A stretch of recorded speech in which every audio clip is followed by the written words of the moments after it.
Hello everyone, నమస్తే. నేను Leela. Welcome to life style ideas YouTube channel. ఈ రోజుల్లో చాలామంది ఫేస్ చేస్తున్న వెరీ కామన్ ప్రాబ్లము లో బీపీ రావడానికి కారణాలు, బీపీ లో అవ్వడం వల్ల కనిపించే లక్షణాలను ఈ వీడియోలో తెలుసుకుందాం. మెడికల్ పరిభాషలో లో బీపీ అనేది ఒక జబ్బు కానీ, అందుకే లో బీపీ వల్ల నార్మల్ లక్షణాలు ఏవైనా కనిపిస్తే హాస్పిటల్కి వెళ్ళిన డాక్టర్స్ మందులు కూడా సజెస్ట్ చేయరు. చాలా సివియర్ అయితే తప్ప. బీపీ లో అవ్వడానికి డిహైడ్రేషన్ నుంచి స్ట్రెస్ వరకు చాలా కారణాలు ఉన్నాయి. ఏ జబ్బునైనా దాన్ని ప్రాపర్గా ట్రీట్ చేయాలంటే కరెక్ట్ కారణం తెలుసుండాలి కదా.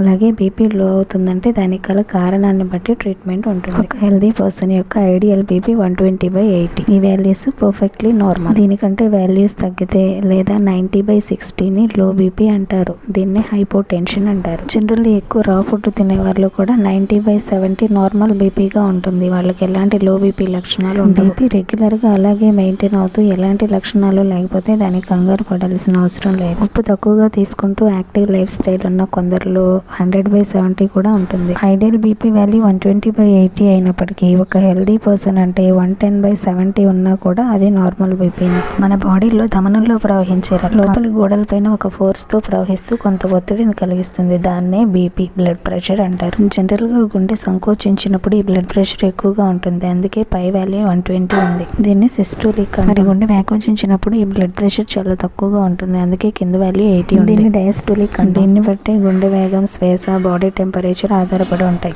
రక్తం బాడీలో ఆక్సిజన్ ని, న్యూట్రియన్స్ ని అన్ని భాగాలకు చేరవేస్తుంది. లో బీపీ అయిందంటే శరీరంలో అన్ని భాగాలకు రక్త సరఫరా ఒకసారిగా పడిపోయి శరీరం షాక్ గురైనట్టు అవుతుంది. బీపీ లో అవడానికి sudden shift in position, improper diets, okay place లో ఎక్కువసేపు నిలబడటం లేదా బ్లడ్ లాస్, ఈ 4 ప్రధాన కారణాలు. వయసు పైబడిన వారిలో, జనరల్ గా 50 సంవత్సరాలు దాటిన వారిలో పోస్చర్ చేంజెస్ వల్ల, అంటే పడుకొని సడన్ గా లేవడం వల్ల లేదా కూర్చుని సడన్ గా లేవడం వల్ల కళ్ళు తిరిగి మైకం వచ్చినట్లు అయ్యి పడిపోతుంటారు. దీన్ని ఆర్థోస్టాటిక్ హైపోటెన్షన్ అంటారు. కొన్ని సందర్భాల్లో బాడీలో ఇంకేమైనా ప్రాబ్లమ్ కి హార్మోనల్ ఇంజెక్షన్స్ లేదా మెడిసిన్ యూజ్ చేస్తున్న దానికి డోస్ చేంజ్ చేయడం, యాంటీ డిప్రెసెంట్స్, హై బీపీ కోసం మెడిసిన్ వాడుతున్నప్పుడు కూడా బీపీ తగ్గి లో అయ్యే ఛాన్స్ ఉంటుంది. మరికొన్ని సందర్భాల్లో హెవీ బ్లడ్ లాస్ అవడం, లైక్ సివియర్ ఇంజురీస్ అవడం, పెద్ద పెద్ద యాక్సిడెంట్స్ అవడం లేదా సర్జరీస్ అవడం, అలాంటి సిట్యుయేషన్ కూడా లో బీపీకి ఒక కారణం. ఇంకా కొన్ని సందర్భాల్లో ఇన్ఫెక్షన్స్ ఎక్కువ రావడం, వచ్చిన ఇన్ఫెక్షన్స్ ఎక్కువ కాలం ఉండడం, ఫీవర్స్, వామిటింగ్స్, మోషన్స్, ఇలాంటి సిట్యుయేషన్స్ బాడీ ఫేస్ చేయాల్సి వచ్చిన బాడీలో వాటర్ లాస్ ఎక్కువ అవుతుంది. దాంతో డిహైడ్రేట్ అవుతుంది. సో బాడీలో ఉండాల్సినంత వాటర్ కంటెంట్ మెయింటైన్ చేయలేకపోవడం వల్ల కూడా లో బీపీకి ఒక కారణం. బాడీలో తగినంత బ్లడ్ లేక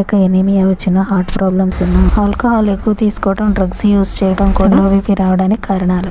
బీపీ లో అయినప్పుడు కనిపించే లక్షణాల్లో కళ్ళు మసక బారటం, శ్వాస తీసుకోవడంలో ఇబ్బంది, నీరసం, త్వరగా అలసిపోవడం, అనవసరంగా టెన్షన్ గా కంగారుగా ఉండడం, కళ్ళు తిరగడం, మైకం లాగా రావడం, పడిపోవడం, ఏ పని మీద ఏకాగ్రత లేకపోవడం ప్రధాన లక్షణాలు. తలనొప్పి, హార్ట్ రేట్ పెరగడం, అనీజీగా ఉండడం, వికారం, ర్యాపిడ్ పల్స్, నిద్ర రాకపోవడం లాంటి లక్షణాలు కూడా కనిపిస్తాయి. కొన్నిసార్లు మరీ బీపీ పడిపోతే మైకంతో కళ్ళు తిరిగి కింద పడిపోయినప్పుడు తలకి కూడా పెద్ద పెద్ద గాయాలు అయ్యే ఛాన్స్ ఉంటుంది.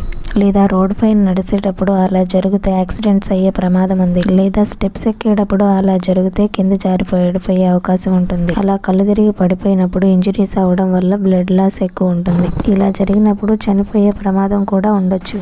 బ్లడ్ ప్రెషర్ తక్కువగా ఉన్నప్పుడు అది బాడీలో ఒక పార్ట్ని కాకుండా ఓవరాల్గా అన్ని ఆర్గాన్స్ని ఎఫెక్ట్ చేస్తుంది. కాబట్టి కొంచెం కాన్షియస్గా ఉండడం ఎంతైనా అవసరం. మన ఇండియాలో ఎక్కువ మంది మహిళల్లో ఈ లో బీపీ లక్షణాలు కనిపిస్తూ ఉంటాయి. మహిళలు ఇంట్లో పనులు చేసేటప్పుడు కళ్ళు తిరగడం, తలనొప్పి, నీరసంగా ఉండడం, లో ఎనర్జెటిక్గా ఫీల్ అవ్వడం, ఇవన్నీ ఎక్కువ పనులు చేయడం వల్లే వచ్చిందని సరిపెట్టుకుంటూ ఉంటారు. హెల్త్ చెకప్స్కి వెళ్ళడానికి అంత ఇంట్రెస్టింగ్గా ఉండరు. వీళ్ళకి చాలా తక్కువ హెల్త్ చెకప్స్ కూడా జరుగుతూ ఉంటాయి. అందువల్ల చాలా మందికి ఈ లో బీపీ ఉన్న దానిపైన అవగాహన కలగట్లేదు. తీరా అది ఉంది అని తెలిసేటప్పటికి అది చాలా సివియర్ అయిపోతుంది. మరి కొందరిలో ఎక్కువ భావోద్వేగాలకు లోనవడం, భయంగా ఫీల్ అవ్వడం, ఇన్సెక్యూరిటీ ఫీలింగ్, పెయిన్ఫుల్ సిట్యుయేషన్స్ను హ్యాండిల్ చేయలేకపోవడం, వీటన్నింటినీ ఎలా దాటుకొని వెళ్ళాలా అని ఓవర్ థింకింగ్ చేయడం, దీంతో ఎప్పుడు విచారంగా, సెల్ఫ్ కాన్ఫిడెన్స్ తగ్గి లో బీపీ బారిన పడే అవకాశం ఎక్కువ ఉంటుంది. ఇంకా ఇంటి పనులకు మాత్రమే పరిమితమైన హోమ్ మేకర్స్ బయటకు వెళ్ళి టైం స్పెండ్ చేసే అవకాశం చాలా తక్కువ.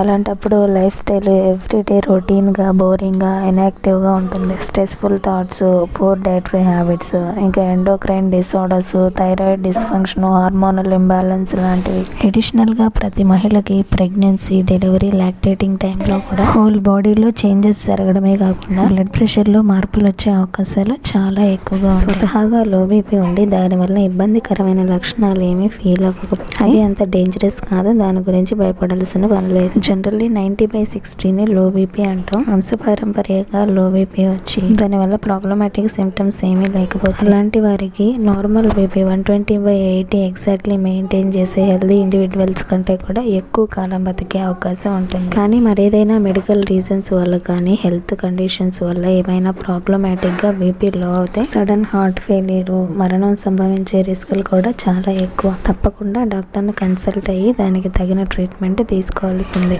అలాంటి కండిషన్స్ లో మాత్రం లో బీపీ ఓకేలే అని లైట్ తీసుకోవద్దు. లో బీపీ లక్షణాలు ఫీల్ అవుతూ బీపీ మరీ తగ్గుతూ ఉంటే రోజుకు 2-3 సార్లు లేదా లో బీపీ సిమ్టమ్స్ మరీ ప్రాబ్లమాటిక్ గా ఉన్నప్పుడు ఇంట్లోనే బీపీని చెక్ చేసుకుని రెగ్యులర్ గా మానిటరింగ్ చేసుకోవడం గుడ్ ఐడియా. నెక్స్ట్ వీడియోలో లో బీపీ వస్తే దాన్ని ఎలా నార్మలైజ్ చేయాలి, మరీ సివియర్ అయితే ఎలాంటి ట్రీట్మెంట్ తీసుకోవాలి అనే విషయాల గురించి తెలుసుకుందాం. Thanks for watching. ఎవరికైనా అవసరం అనిపిస్తే తప్పకుండా షేర్ చేయండి. హెల్త్ అవేర్నెస్ కలిగించడం, అలాంటి విషయాలను షేర్ చేయడం అవసరం. అందుకే షేరింగ్ ఈజ్ కేరింగ్.